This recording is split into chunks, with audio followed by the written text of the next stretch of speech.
A solemn and emotional day in France as that nation honors the 130 victims of the Paris attacks. This is Outnumbered. I'm Andrea Tantaros, and here with us today, Harris Faulkner, Democratic strategist and Fox News contributor Julie Roginsky, National Review columnist and Fox News contributor Katherine Timpf is here for the first time, and today's hashtag #OneLuckyGuy, senior managing editor of FoxNewsHealth.com and Fox Medical A-Team member Dr. Manny Alvarez.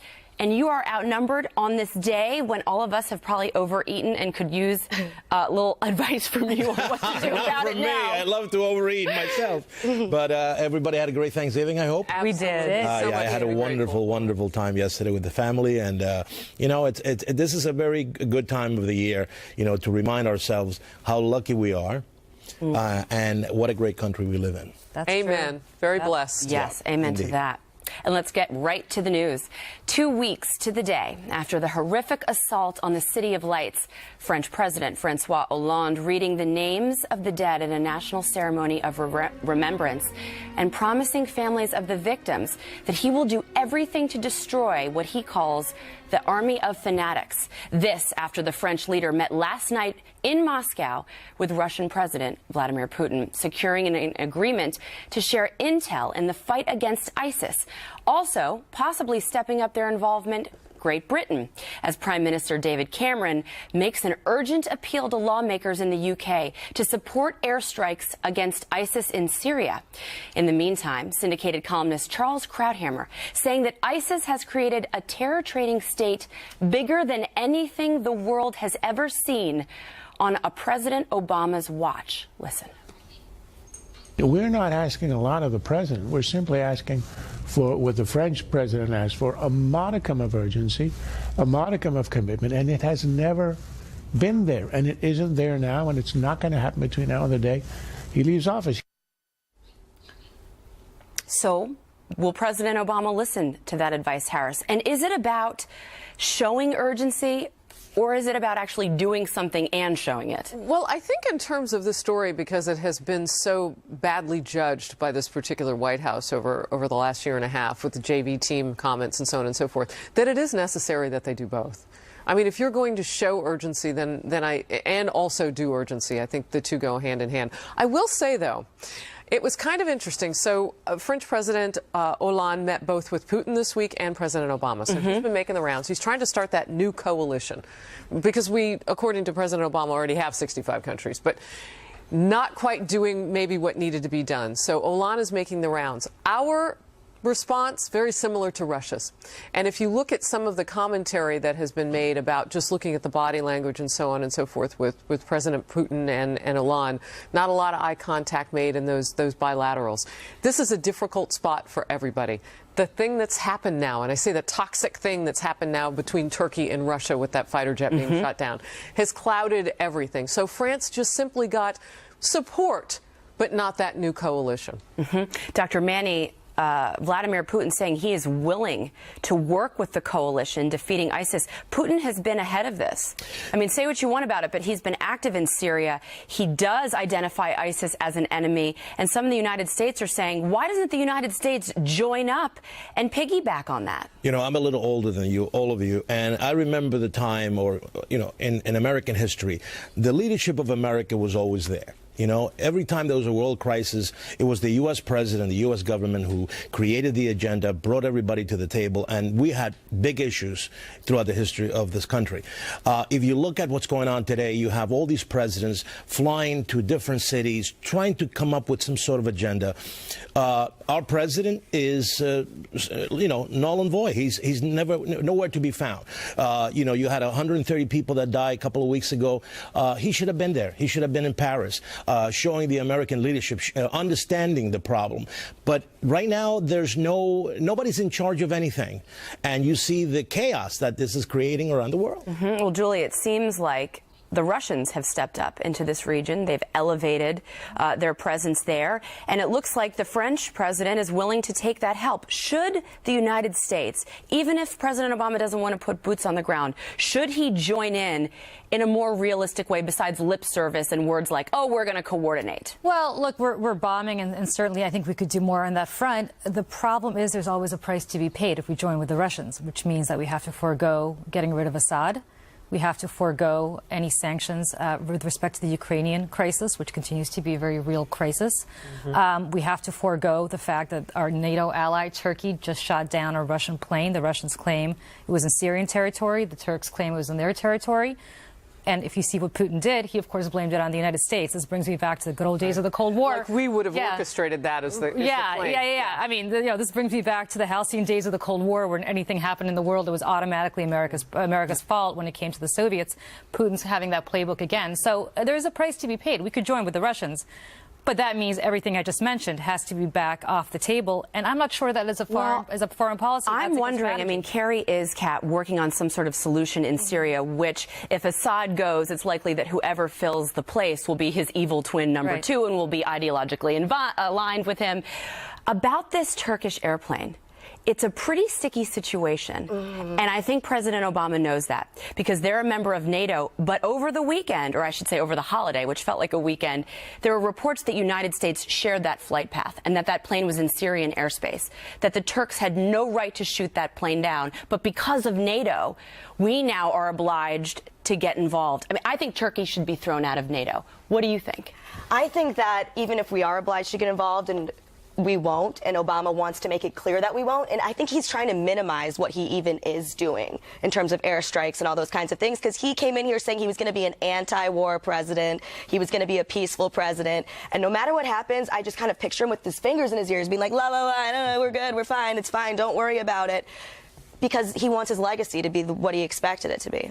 So he is more worried about doing something to upset his base, which will hurt his legacy, than actually potentially doing the right thing, which is scary, because I do think the American public sees this as a reaction based on politics and ideology, not one based in reality. That I think Americans also see is that there's just not a clear road ahead.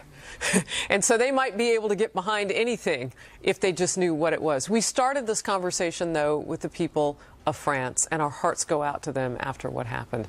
We've seen a lot of terror. I mean, look at what just happened in Tunisia. The world is watching as these savages march their way across. A new chapter in the controversy over refugees fleeing the war in Syria. We've learned the Obama administration has just sent a letter to state agencies warning they do not have the legal right to refuse to take refugees, and threatening penalties for those who refuse to. Right now, governors in 18 states, you may know, are saying that they will not take those people in, and the chairman of the House Judiciary Committee is now lashing back in a statement saying, quote, the American people are rightly concerned about admitting Syrian refugees and the impact it could have on the safety of their families and neighbors. It's hypocritical for the Obama administration officials to threaten enforcement action against these states when they refuse to enforce the vast majority of our immigration laws, end quote. And then there's this development. In his Thanksgiving address, the president compared the Syrian refugees to the pilgrims who came to America centuries ago. Watch. I've been touched by the generosity of the Americans who've written me letters and emails in recent weeks, offering to open their homes to refugees fleeing the brutality of ISIL. Nearly 4 centuries after the Mayflower set sail, the world is still full of pilgrims, men and women who want nothing more than the chance for a safer, better future for themselves and their families. What makes America America is that we offer that chance. Okay. You know, Doctor, it's interesting. You have shared your family's legacy, their journey here to America. So I'm really curious to get your take. Look, I'm a refugee. I get the whole concept. And of course, America is the land that promises the freedom and the beauty to carry your life in a very positive way. However, I know the strategies of refugees when it comes to max exodus. If you remember, when Fidel Castro opened the Mariel port, the first thing that the Cuban government did back then was to empty all the jails. And they mix the population that was trying to go back to the U.S. with family members here, and he filled them with rapists, thieves, murderers, and this is a fact. And that's a small-scale exodus at the time. It lasted, several months, a couple of 100,000 people, whatever. This is millions of people now coming out of the Middle East, uncontrolled, with no papers, with anything. Well, they're fleeing war. And I'm sure the tactic, if it was, if Fidel Castro thought about it, I'm sure the leaders of ISIS have figured this out.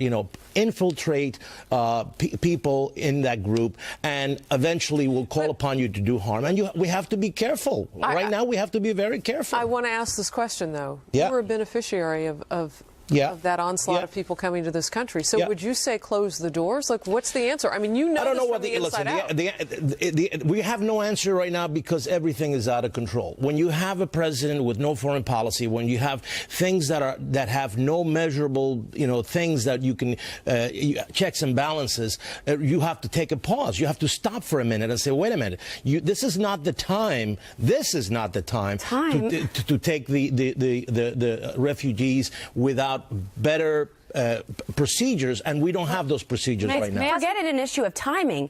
We cannot properly vet them. Right. These emotional arguments mean nothing. There is no way to vet them. They do not have papers. They will infiltrate. That is exactly what they did in France. And as Hollande says, they should be kept near the country of their origin. How do we vet them, Harris? Do we call up the police chief in Raqqa and say, hey, do you know Mohammed? Do you have any intelligence on him? Not only that, there's no proper way to do it. This president cannot even get rid of illegal criminals in this country that are killing Americans. And so I'm sick of the emotional arguments. And for the president to do it on Thanksgiving and compare them to the pilgrims was pretty That confused me because I thought the left is always trying to tell us that pilgrims are bad and they brought over all the smallpox and killed everybody. And hurt the Indians, right? All these different things. Isn't that supposed to be an insult? I'm just confused. I don't know what I'm supposed to believe about pilgrims anymore. Well, I will say this, and both of us are refugees fleeing communist regimes. Dr. Manny, you wouldn't want the borders shut on you when you came here, no more than I would have, simply because there was a few communist infiltrators, or in your case, rapists or murderers coming over. Look, here's the reality. There are at least 13 checkpoints that we go through, that the United Nations goes through, that our government goes through, that there are multi-agency background checks that this government goes through. What background, Julie? Well, there is no background check. That's a farce and a lie and a bunch of bull. It's not a farce and a lie. Yes, it is. I don't know it. It's not a farce and a lie. What information do they have? There's no database. Wait a second. You're telling me that you have people like Governor. Okay, you're telling me that people like Governor Chris Christie, who said he would turn away 3-year-old orphans, those people are terrorists? People like that are terrorists? Okay, Give me a break. We'll take the young children. We will. Well, I'm glad to hear you say that. Right to that emotional argument. It's not an emotional argument. Argue on logic, Julie. No liberal can. I can argue. Andrea, excuse me. I can absolutely argue on logic, and the logic is this. And you know what? The logic is the vast. Are you going to let me finish? They become the vast. Well, the vast majority of these people. France you agree with me on that? I don't agree with you. France is well, let me finish my thought, which is that France is a very different story. France has open borders. Nobody's streaming over the borders here. It takes 18 to 24 months for somebody to set foot in this country when they're leaving a refugee camp in Jordan or a refugee camp in Turkey. These are not people coming from Raqqa with suicide bombs strapped to their vests the way they are in France. You know that, and we all do. No, I'm talking about the radicalization of the younger ones. With regard to the children, we just took, 90,000 of them. They were coming across our southern border from Central America and other places, too. And so we've seen what that can look like. It's very complicated to take them without their parents, whether it's their decision or not. The other thing is this vetting process. I mean, it's ridiculous. What's ridiculous about it? Close to 100 forms that need to still be made digital. We can't even process the people that are in this country right now. So, I mean, it is complicated. There is no vetting process. But I hear you. That's what's so ridiculous. Manny, and I know the country that we live in. So, I mean, we wouldn't be the same without either of you and all the others. And the fact they want to shut the door on some of these desperate people who are fleeing it's a different rape problem. and it's fleeing a different death. kind of migration. Not all immigrants are created equal. A lot of passion around this issue, a lot of beautiful people to get through as well. So we'll move on and we'll let the news make the news. Protesters in Chicago descending on the city's main retail district this Black Friday over the fatal police shooting of 17-year-old Laquan McDonald. We'll tell you what they say they want local and federal officials to do. We are watching things on the ground there right now, the very latest, next.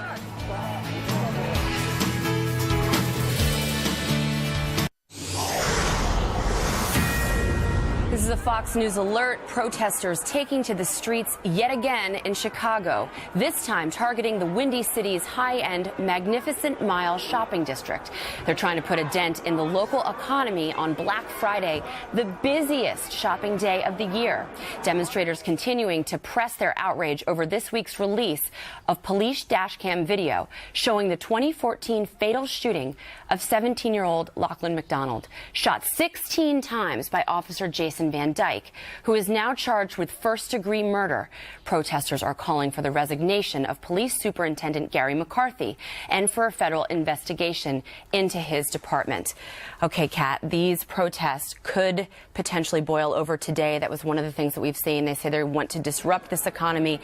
One of the protesters telling our own Mike Tobin that they want to do it to get the attention of people. But is this really the right way to go about it? No, and I support the protesters in terms of that video was disturbing and it was horrible. But why do you want to make something worse by saying, yes, we actually want to harm the economy today? Everybody knows that retail sales are down and that that's a problem, especially we're expecting more spending. And I don't want to go out there and go shopping as it is today because I think it's crazy. So if these people who are still out there shopping, good for them. But I don't know why making things worse is the way to make anything better. I just don't get that strategy at all. I mean, that's true. I mean, that video was so atrocious on its own that you almost lose certain people, Julie. If you try and do damage, then their argument somehow gets missed. Yeah, I totally agree with everything you just said. And I also don't understand why there's no more attention. Maybe there is. I'm not in Chicago. Paid to Rahm Emanuel and his police commissioner. The reality is, this video was forced to be released by a judge, and then lo and behold, around the same time, they indict this police officer, or they charge this police officer, excuse me. For an entire year, they try to cover this whole thing up. Nobody wanted to talk about it. Suddenly, a judge forces the release of the video, and the mayor stands up and makes a statement. Well, how about making a statement before that? I think they didn't want to release the video because they were going through an election cycle, and and the mayor was not doing very well, and they were, of course, they were holding it back. And now, the time passed. He won the election, and now the judge told him to release the video. And this also adds fuel to the fire because when you have this type of evidence, look, every profession, there are bad doctors, there are bad lawyers, bad police officers. They're isolated cases.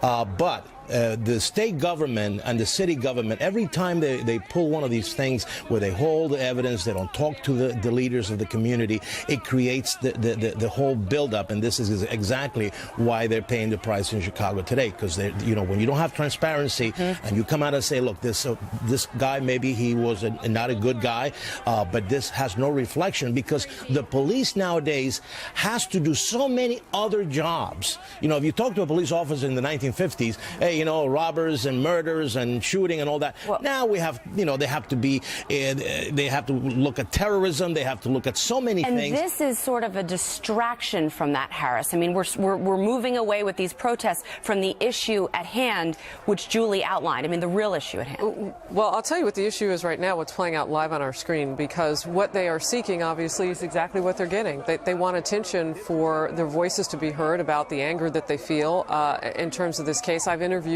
attorneys recently who have told me that there are many reasons why there was the suppression of the videotape. Right. And they had an investigation that they felt they needed to get right. I've also had attorneys tell me and judges tell me that they may have overreached with the first-degree murder and they may have to walk that back. Yeah. And if and when that happens, and now that the tape is out, that date of inevitability may be there and people may get angry yet. But for right now, one of the organizers of what you're watching here is the Reverend Jesse Jackson. He has said that any promises that might have been made on social media about civil disobedience, he does not anticipate any of that to happen. Local religious leaders are saying that the damage to the economy, if you will, has already been done just in the publicity about them doing this. Some had threatened to block the entrances to some of the, these are some of the most luxurious shops along Michigan Avenue, which does disturb the flow of cash, if you will, but it also just sends the message of you don't want to come down here. And so that hurts those businesses in that sense. But they are getting what they want right now, and that is the attention. We hope it and anticipate, according to the Reverend Jackson, that it will stay peaceful. All right, we hope that. Absolutely. And we will keep an eye on all those things there in Chicago and bring you any breaking news. In the meantime, Donald Trump is now firing back after the GOP candidate is accused of mocking a reporter's disability. Trump's campaign so far has been unscathed by the controversies that have faced them. But could this change all that? Plus, Hillary Clinton's campaign facing a challenge of its own over what some are calling an enthusiasm gap. What that means and how it could impact her campaign. Up next.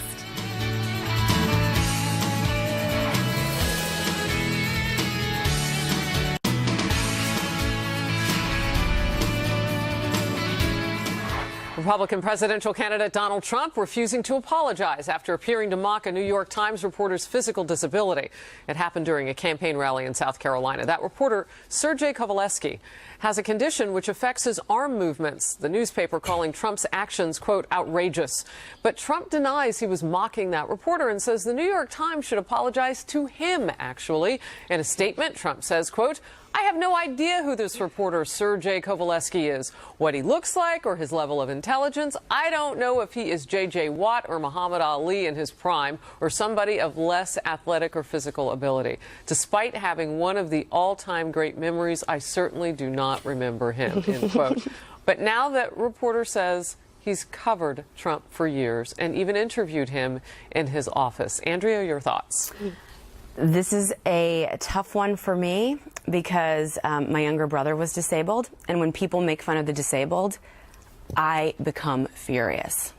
Furious. Do you think that's what he was doing? I get tremendously defensive, and so if that's what he was doing, it is despicable, and there is no excuse for it. Now, he says he didn't know the reporter was disabled. Exactly. So, but look, as a sister of someone who's disabled, it really hits home.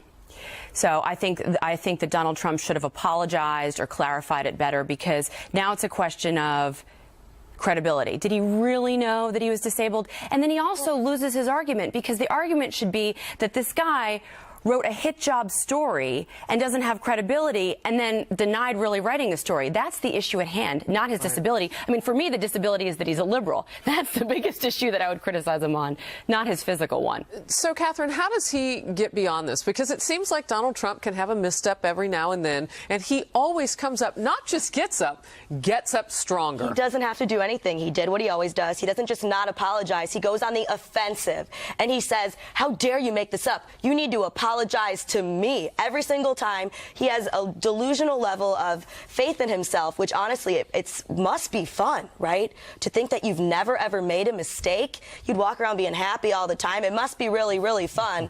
But yeah, it's not going to hurt him. He's figured out a way to have anything. He's never going to apologize, because he doesn't have to, and he won't have to apologize for this either. Dr. Manny, I know you love Donald Trump. I do. You profess love to him all the time. So what are your thoughts on this? Well, I think this is a misstep, and I'm going to call it that. I don't think. I'm assuming that Donald Trump will not have the kind of a character that would make fun of somebody who is disabled, because that is despicable. I know you have a special how does he needs go daughter. Special needs son. I know that, but I think that this is a misstep. I think that one of the problems is that he sometimes just does things without thinking, and he gets caught in the moment. And unfortunately, all of this controversy is taken away from the story. And what was the story? Was he accurate in saying that there were people in Roos in Jersey City, celebrating the fall of the towers? And that story has some truth to it. Maybe not to the degree that he initially expressed it, but those are facts that should be talked about. Recently there was a soccer game in Turkey. They asked for a minute of silence because of the shootings in Paris. They didn't quiet down. They started celebrating in the middle of the soccer game. So there's precedent to this, and unfortunately, with this misstep, I think we lost sight of the story. All right. Well, first of all, he seems to not know who this reporter is, but mocked him in exactly the same way that this reporter has a disability. I'm not going to do it now because I think it's reprehensible, but by sheer coincidence, he did the exact same hand movement this reporter happens to have as a disability. Secondly, it's not the first time. He mocked our own Charles Krauthammer, as you recall, when Charles Krauthammer's saying things to him that he didn't consider to be kind, and he mocked Charles Krauthammer's disability. It's not the first time. This is a reprehensible human being. I'm not even talking as a political candidate anymore. If you were a Democrat, I'd say the same thing. You do not mock the disabled, and it's not the first time. He knew exactly what he was doing. It's disgusting. He should apologize. But of course, he's not going to, because as you said, it must be always nice to be always right and to have everybody else be the wrong person. All right. You've done professional messaging for candidates. Real quickly, what would you tell them to do? I would tell them to move on as quickly as possible and never do it again, because it's up to the voters to decide. I mean, you heard Dr. Manny. He has a child with special needs. I have a brother. The question is, will we overlook this if he wins the nomination to vote for him? We'll have to see. Most folks see Hillary Clinton as a shoo-in for the Democratic nomination, but recent polling has some Democrats concerned about the general election. The numbers show that young people, independent voters, and possibly even blacks and Latinos exhibit an enthusiasm gap for Hillary Clinton. A solid plurality in 2 recent polls show young people have a negative view of Mrs. Clinton, as do some independent voters. There are also questions about whether minorities will turn out to support Hillary in the same numbers that they did for President Obama. All right, Harris, Hillary is desperate to put together that Obama coalition, which was women, Hispanics, blacks. But if you look at the numbers, they're not where they were with her that they were with the president. She's going to need that coalition specifically because she's shed so many women in particular. You know, I would say this, though. It boggles the mind how this far into inevitability, if you will, for Hillary Clinton, we're still talking about her needing so much, Julie. Why does she need so much help? Well, I don't know that she needs help. I mean, her numbers are pretty good in the Democratic primary overall, especially among the minorities that we talked about. But when you look at her up against the GOP candidates, just right as now, we did last week, she's in trouble against almost all of them. I will say this, and if the GOP were up by 20 points, I say this. If she were up by 20 points, I would say this. These polls right now, the general election polls, are meaningless because we don't know who the GOP nominee is going to be. But Julie, speak to the enthusiasm. I mean, why aren't blacks and Hispanics and women as enthusiastic about her? She needs to do a better job. Well, blacks are very enthusiastic about her. If you look at the actual polling in some South Carolina and places where Bernie Sanders will never be able to gain traction, even if he does well in New Hampshire, because he hits that roadblock with seniors. She's boring. Well, she's so boring. You don't need a poll to tell you that no one should be enthusiastic about her. Listen, do you want a boring candidate? I'm just saying, in terms of enthusiasm, anyone who has any enthusiasm for this woman must have never had anything exciting happen to them in their lives. Because I would rather sit and watch paint dry than have to listen to her talk at all. She's boring. She's a criminal. Anyone who supports her, I judge them almost on a personal level. Well, don't judge me. I'll tell you this. I'd rather support her than somebody who just makes fun of disabled people, which is somebody who's gaining a lot of enthusiasm among the Republican base. But nevertheless, she has no salsa for me. Yeah. No salsa whatsoever. No salsa, baby. Well, you've seen her dance, Dr. Manny. And she's horrible She's at done it. the Congo in South America. But you weren't impressed? she's so stiff. Listen, I respect all her accomplishments from the past, but last night in Thanksgiving dinner, I had a couple of college people among the guests, and of course, in my house, you have to talk about politics. Right. No, Bernie Sanders is the guy for these for these young people because of whatever the social message. The haves and have-nots, but it's also the energy that he carries. Hillary, it's not in the radar among these college people. So I don't know. I totally agree. I think that she that's different from Obama. Luckily for her, Obama had, he had the salsa. Yes. And he could dance. So you don't have a thrill up your leg, as Chris Matthews said about Barack Obama back in the day when it comes to Hillary. No. There's nobody. Is leg tingle a medical condition, or is it just something that liberals experience when they find somebody that just... Exactly. Okay, oh, my goodness. Okay, let's break in now with this breaking news. So here's the situation we've been watching in Chicago. The numbers are heavy of these people. 39 degrees and raining out there. This is a pretty inclement day for protesting. And if anybody thought that would tamp the numbers down, they were wrong in this regard. This is Michigan Avenue, a very luxurious spot for shoppers on this Black Friday. And the message here from these protesters is they take exception to how the investigation has gone into a teenager who was shot in the city, Laquan McDonald. They take exception to the fact that the video that showed him being shot 16 times was held back into a FOIA request a short time ago. Over a year it was held. So they're angry. We're not exactly sure as a combined group, though, what it is they are seeking from this point forward, because we have first-degree murder charges against the police officer who shot, and we'll look at whether or not those charges will stand just based on intent and all of that, and legality will take forward. But for right now, the economy just may be taking a hit. A little bit along Michigan Avenue on this Black Friday, huge shopping day, the official start of the holiday shopping season. We're watching this. They're promising some places online that there could be acts of disobedience, blocking doors of stores. We haven't seen any of that. Some of the organizers saying that will not happen. We're watching. Meanwhile, a group of doctors is calling for an end to high school football. Their scathing editorial comes on the heels of the bombshell revelation that NFL legend Frank Gifford suffered from degenerative brain disease linked to head trauma. Could this be the tipping point in the debate over player safety in football? Stay with us.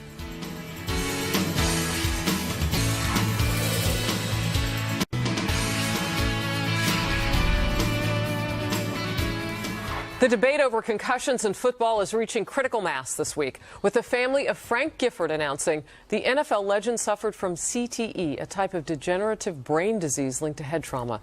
Just this past Sunday, you may know the NFL admitted its new concussion protocols have failed, allowing Rams quarterback Case Keenum to keep playing after he slammed his head into the field.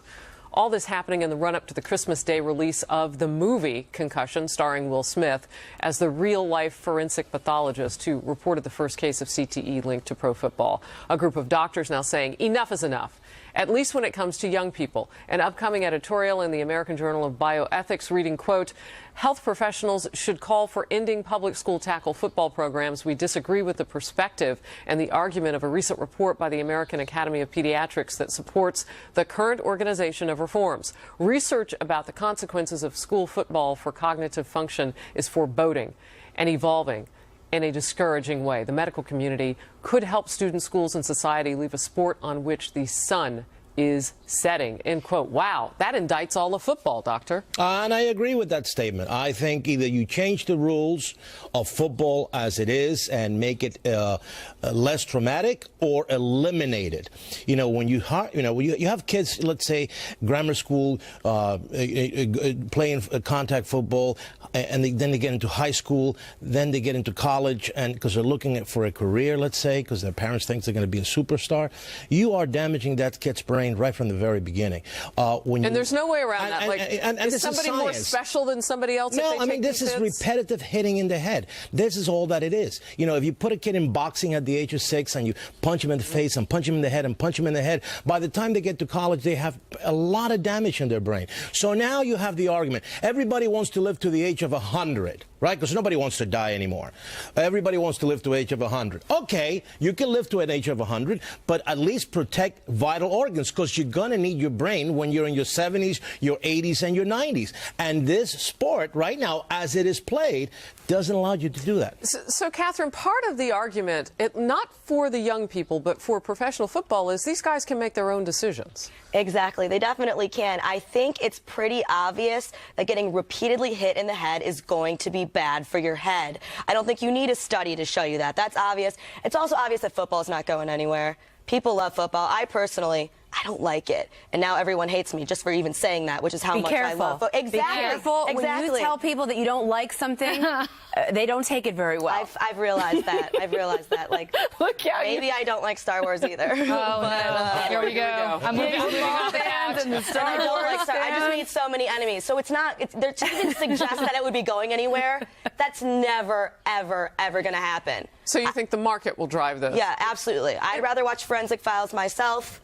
But, you know, so you have a little boy. Yep. And I've seen your little one. He's kind of rough and tumble already. My little guy. But in all seriousness, as you look forward as a mom, I mean, what's your thought about this? I would not like him to play football. I guess he'll make his own decision one day. Luckily, he lives in New York, where I don't think there's any good football. There may be, but that's don't say that. We're not a football city, from what I can tell, in schools here. But I'd rather he not. I mean, I take what you say very seriously. I don't want him getting hit over the head. It's bad enough he bops himself in the head every day just on his own. I don't want him to now have 20 guys tackling him while he's doing it. You come from a place where football, I mean, the Eagles are... They're part of the state of Pennsylvania. I mean, I know better than to criticize the Eagles. So my question is, if the game changes the way that the doctor says it needs to for young people, that's one thing. But if it changes for the NFL, I mean, you lived in a football area. I mean, they love their football down in Philly. Pennsylvanians, we love our football. And I have to disagree with you just on one thing, though, Dr. Manny, but I want to ask your advice on this. I mean, the NFL has made certain protocols, right, not to lead with your head, and they've tried to amend things. We know now that that hasn't worked. I do believe that there's a lot of risky behavior out there. I know friends who love to skydive. Pretty risky, but there's things that people do that you're not going to stop them from doing. And a lot of these players, I think it was Terry Bradshaw Harris we had join us on the Outnumbered couch, and he said, you know, I knew what I was getting into. A lot of these players say, I knew it, I wanted the glory, and I'm willing to live with it. What do you say to those players, though, look, Doc? There's technology. If you bring technology to the picture where, where trainers can look at technology and they can look at the hitting motion or whatever, and they can determine, no, take him out, move, make the teams bigger. Change the rules of the game. Change the whole thing. That's what needs to happen. All right, we'll move on. We ask little kids all the time, what do you want to be when you grow up? Well, a lot of times boys and girls give very different answers, but a new study has some pretty surprising ideas about why that is. Spoiler alert, it's about the cash.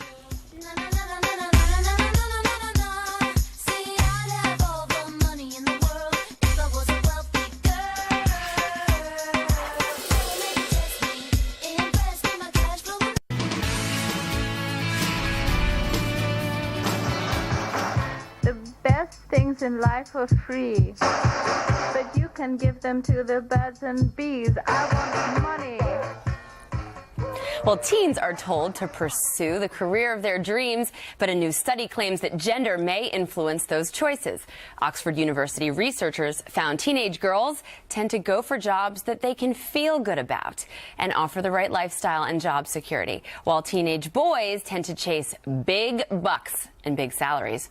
Experts say that this trend may be based on old gender stereotypes, where men feel that they have to be the main breadwinners, and that girls could be limiting themselves when it comes to better pay and prospects. All right, well, what about if you want a job that fulfills you and pays big money, Julie? Because that's always where my head was at. I agree, and I did it, so I'm pretty happy that I was able to do it. I think you shouldn't settle for one or the other. I actually asked my son this weekend what he wanted to be when he grew up. He wanted to be a doctor all this time. He's 3, and now he told me he wants to go to clown school. He's decided between medical school and clown school. Ooh. So both of those are fulfilling in their own way, I guess. I'm a Jewish mom, so I'm pushing him in a particular direction on that one. Yeah. But I like the doctor one, a cardiologist preferably. But, if he wants to go to clown school, that's cool, too. It's fulfilling. What do you think, Harris? I mean, Jimmy Choo's not going to pay for himself. Well, honey, I love a doctor with a good sense of humor. I like you, so that would be fine. I'm kind of with you on this. I mean, I think that you follow your heart, you follow your dreams, and you try to make that paycheck match up with it. But not because there's any sort of end-of-life plan, because we're living longer. So I'd like to have 2 or 3 chapters in my life, and I'm going to teach my girls to do that and scoop up some cash along the way. I mean, it isn't all just pinned on one dream anyway. I mean, Kat, I joke about wanting to buy shoes and how love don't pay the rent and that kind of thing, which it doesn't.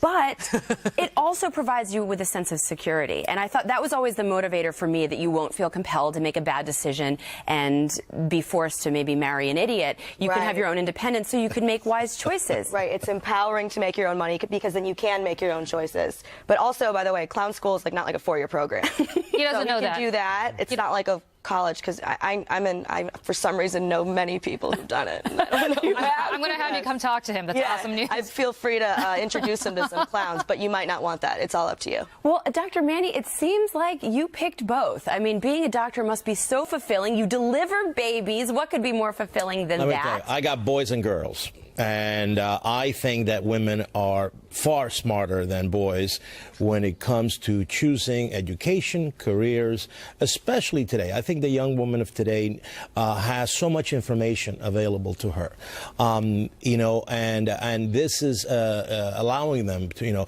if you look in the medical profession, for instance, far more women go into the medical profession nowadays than boys. Why? Because it's a long-term commitment, and indeed, I do agree with the study that women choose these careers because they see the whole thing. They see the balance of life, money, the economics, but I think they're smarter than boys when it comes to picking a career. Is that an actual medical prescription? Absolutely. We are smarter than, you heard it here first. Have girls. All right. Out there. So, ladies, what really impresses you on a date? Is it flowers? Is it good manners? Have it a sense of humor? Well, guys may just think it's something else, like really chowing down. It's a thing, and we're going to take a big fat bite out of it. Up next.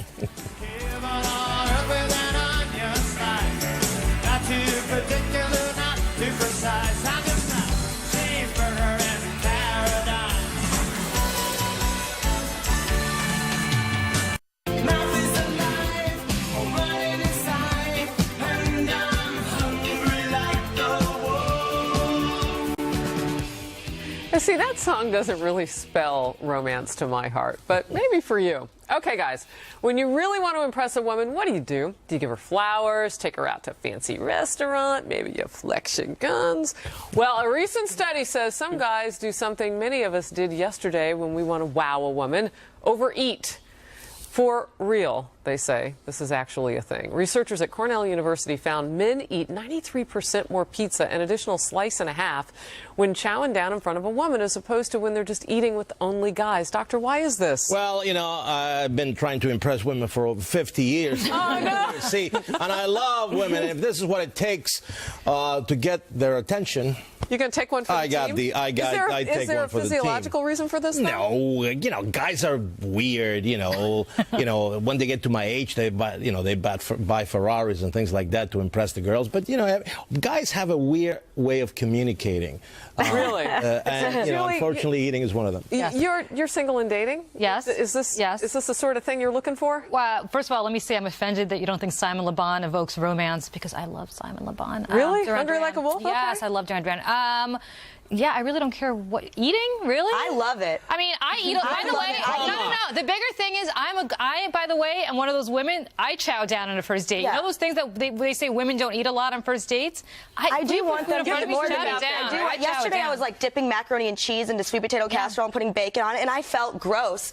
But if I was with the guy who was like doing that and making it into a sandwich, I'd be like, I love you. Yes. Really? Andrea? Makes me Listen, feel I don't better. want them to be manorexic by any extreme. But I do like when they do eat a lot, but not too much. Everything in moderation, because if they eat too much, then they unbuckle their pants and, oh, I'm so tired. And you don't want them to be tired, because you want them to have lots of energy after the meal. Oh, you know what I mean? The purpose. Yeah. Okay. Oh my, gonna head right into the weekend. We're back here on Monday at noon Eastern. Happy Thanksgiving week to you. Blessings to you and whomever you're with at this point. Happening Now starts right now.